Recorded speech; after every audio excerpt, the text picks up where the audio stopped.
Matius 24 ayat 14. Injil harus diberitakan di seluruh dunia. Menjadi kesaksian bagi semua bangsa. Barulah kesudahannya tiba. Yang menentukan kedatangan Tuhan kali kedua sebenarnya bukan malaikat dan surga. Yang menentukan kedatangan Tuhan kali kedua yaitu saudara dan saya. Semakin cepat kita memberitakan ini, semakin cepat Tuhan datang kali kedua. Semakin lambat kita memberitakan Injil, semakin lambat dia datang kali kedua.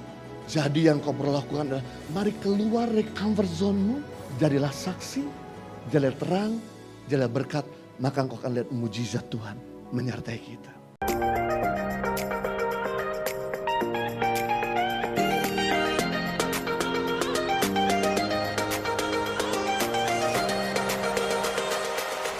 Ada 3 esensi pelayanan Rasul Paulus yang dia utamakan. Yang dia kejar yang pertama, kalau saudara ingin jadi berkat, terang dunia, garam dunia.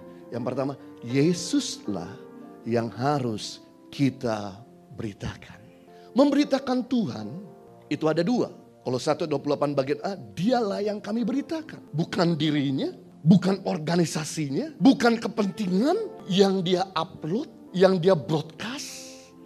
Tapi Yesus yang dia broadcast, yang dia upload, yang dia beritakan. Memberitakan Tuhan ada 2. Yang pertama, meninggikan dia.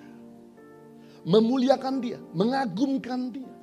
Untuk kita mengagumkan dia pada waktu kita ada di bawah masih mudah. Masih gampang. Tapi bagaimana ketika saudara mulai diberkati? Bagaimana ketika saudara punya follower dan subscribe yang banyak? Bagaimana kalau saudara sudah kaya raya, apakah saudara masih punya motivasi dia jadi nomor 1?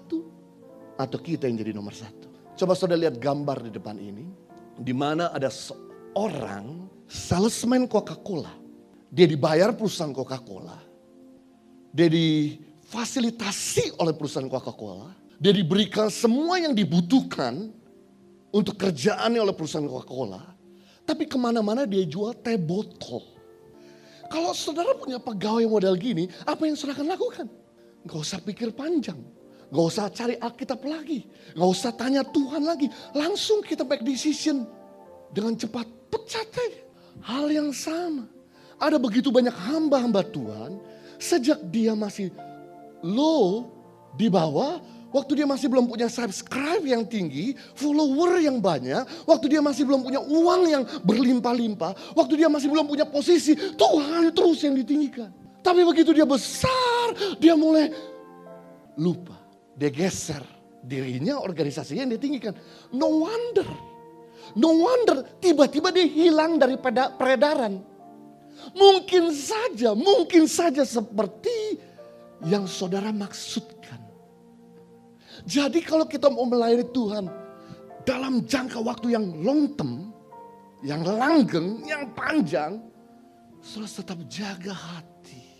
Orang rendah hati awet, orang sombong tidak ada yang awet. Kalau keluargamu mau awet, bisnismu mau awet, karirmu mau awet, kesehatanmu mau awet, pastikan di hatimu ini bukan dirimu, institusimu, tapi dia yang harus menjadi first priority yang kita tinggikan, broadcast dan agungkan. Memberitakan Tuhan yang kedua, yaitu menjadi saksi. Kenapa? Karena ada begitu banyak orang yang masih belum kenal Tuhan. Dan Tuhan mengendaki agar jangan ada seorang pun binasa. Tujuan Tuhan Yesus datang ke dunia bukan untuk bikin acara Natal. Tapi tujuan Tuhan Yesus datang ke dunia, no one should perish. Agar jangan ada seorang pun binasa. Jadi jantungnya Tuhan, isi hatinya Tuhan, kerinduan Tuhan. 1, agar keluargamu jangan ada yang binasa. Karyawan pimpinanmu, tetanggamu jangan ada binasa. Kenapa? Karena hampir setiap hari ada lebih daripada 35.000 orang mati tanpa kenal Tuhan Yesus. Malah catatan institusi di Amerika berkata, ada sekitar 125.000 orang tiap hari mati tanpa kenal Yesus. Tapi menurut penginjil terbesar almarhum Reinhard Bonnke berkata 35.000 orang tiap hari mati tanpa kenal Yesus. Berarti tadi malam kita memejamkan mata untuk tidur dan tadi pagi kita buka mata tanpa kita sadari. Ada 35.000 orang sebanyak stadium bola sedang ngantri menuju api neraka. Reinhard Bonnke berkata sedikit sekali orang Kristen, orang yang sudah dibaptis, orang yang sudah melayani di gereja, orang yang sering datang ke gereja, ikuti ibadah online yang mau mencegah mereka agar mereka jangan binasa. Seandainya saudara semua ada di sepatu mereka sedang ngantri menuju api neraka, tentu kita mengharapkan ada orang yang memberitahu kabar baik, mencegah kita. Ketahuilah bahwa tetanggamu, keluargamu, orang tuamu, mertuamu, menantumu, kakek nenekmu sedang menantikan kabar baik yang keluar dari hidup dan perkataan. Karena Yesus sendiri berjanji bahwa Matius 24 ayat 14, Injil harus diberitakan di seluruh dunia, menjadi kesaksian bagi semua bangsa, barulah kesudahannya tiba. Berarti dia telah berjanji kesudahan akhir zaman tidak akan pernah datang, kedatangan Yesus tidak akan pernah tiba sampai Injil didengar pada setiap manusia. Itulah Tuhan kita yang adil. Tidak adil buat kita kalau Yesus datang detik ini, pagi hari ini, menjemput kita semua, sedangkan tetangga kita belum kenal Yesus. Orang di luar sana belum kenal. Gak adil. Kita dijemput sedangkan mereka belum dapat kesempatan mendengar tentang kasih karunia. Berarti yang menentukan kedatangan Tuhan kali kedua sebenarnya bukan malaikat dan surga. Yang menentukan kedatangan Tuhan kali kedua yaitu saudara dan saya. Semakin cepat kita memberitakan Injil, semakin cepat Tuhan datang kali kedua. Semakin lambat kita memberitakan Injil, semakin lambat dia datang kali kedua. Ada 5 nubuatan Yesus, 4 sudah digenapi, tinggal 1 yang belum digenapi. Nubuat tentang kelahiran Yesus sudah digenapi, nubuat tentang kematian Yesus sudah digenapi, nubuat tentang kebangkitan Yesus sudah digenapi. Nubuat tentang kenaikan Yesus pun sudah digenapi. Tinggal 1 nubuatan yang belum digenapi, yaitu kedatangan Tuhan kali kedua. Kalau yang 4 sudah digenapi, maka yang terakhir akan segera digenapi. Jangan sampai kita menyesal keluarga kita binasa karena kita lupa untuk menjadi saksi. Saksi adalah seseorang menceritakan sebenarnya apa yang dialami, apa yang dilihat. Tidak usah ditambah, tidak usah dikurangi. Saksi adalah seseorang menceritakan sebenarnya. Apa yang dilihat, apa yang dialami, tidak usah ditambah, tidak usah dikurangi. Dan Tuhan berjanji, waktu kita menjadi saksi, maka Kisah Rasul 1 ayat 8, kuasa dan Roh Kudus akan bekerja sama dengan kita. Kenapa sampai hari ini kita gak pernah lihat kuasa sebagai orang Kristen? Padahal orang Kristen di zaman gereja mula-mula, mereka udah biasa sekali menyembuhkan orang sakit, membangkitkan orang mati, memberitakan Injil dengan hikmat, dianiaya mereka gak ketakutan. Mereka udah biasa ngalami mujizat-mujizat pada waktu kegerakan Roh Kudus pertama kali di dunia ini. Tapi kenapa kegerakan Roh Kudus di akhir zaman jadi kurang terlihat? Karena orang Kristen lebih suka banyak di dalam daripada keluar. Padahal Yesus sendiri yang berkata, pergilah, jadikan semua bangsa muridku, berkali-kali. Sebelum bahkan Yesus meninggalkan dunia ini untuk naik ke surga, pesan terakhir Yesus, pergi, beritakan Injil, muridkan, dan jadilah saksi. Murid-murid tahu, pesan terakhir adalah pesan penting dan berkualitas. Ketika Yesus naik, tugas mereka adalah memberitakan Injil. No wonder keselamatan sampai hari ini ada di kita.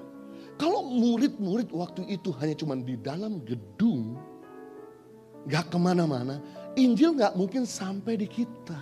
We thank God ada orang-orang yang berani keluar dari rasa nyaman. We thank God ada orang-orang yang berani siap dianiaya, mati untuk disiksa. Agar Injil bisa menjamur. Hal yang sama. Kalau kita tinggal diam, gak bergerak, maka keadaan generasi berikutnya akan binasa. Dan yang menarik, Tuhan Yesus juga berkata, barang siapa yang percaya kepadaku, dalam Yohanes pasal 14 ayat 12, ia akan melakukan juga pekerjaan-pekerjaan yang besar. Bahkan pekerjaan-pekerjaan yang lebih besar daripada aku lakukan. Artinya apa? Bukan kita lebih hebat dari Yesus. Tapi karena time frame. Yesus tinggal di dunia ini cuma sebentar. 33,5 tahun. Sedangkan dia melayani cuma 3,5 tahun. Sedangkan kita tinggal hidup di planet ini panjang. Berarti kalau Yesus bisa menyembuhkan orang sakit ratusan, kita bisa menyembuhkan orang sakit ribuan. Kalau Tuhan Yesus bisa bangkitkan orang mati puluhan, kita bisa bangkitkan orang mati ratusan. Semua itu gak bisa terjadi kalau kita cuma ada di dalam ruangan. Semua itu bisa terjadi waktu Anda keluar. Ketika rasul-rasul keluar dari ruangan. Tempat di mana mereka nyaman, gak mau bersaksi. Gak terjadi banyak mujizat. Tapi waktu mereka keluar, Yohanes dan Petrus kemudian ketemu sama orang yang lumpuh. Belum pernah berjalan seumur hidupnya. Persis di depan gerbang Bait Allah. Karena biasanya orang sering kali masuk ke Bait Allah pasti ada belas kasihan untuk memberikan sedekah. Ketika Petrus dan Yohanes lihat orang ini. Petrus dan Yohanes belum pernah bikin mujizat sebelumnya.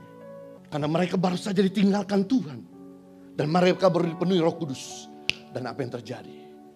Ketika dia lihat orang yang lumpuh ini, dia berkata, emas dan perak tidak ada padaku. Tapi apa yang aku punya, kuasa Tuhan, bangkit dan berjalanlah. Saat itu juga, orang yang gak pernah berjalan seumur hidup, berjalan kali pertama. Saya beritahu sama kita semua, mungkin emas dan perak tidak banyak di antara kita. Tapi kuasa Tuhan berlimpah-limpah di dalam diri kita. Mungkin perhiasan dan permata tidak banyak di antara kita. Tapi saya beritahu, kuasa dan kemuliaan Tuhan berlimpah-limpah di dalam dirimu.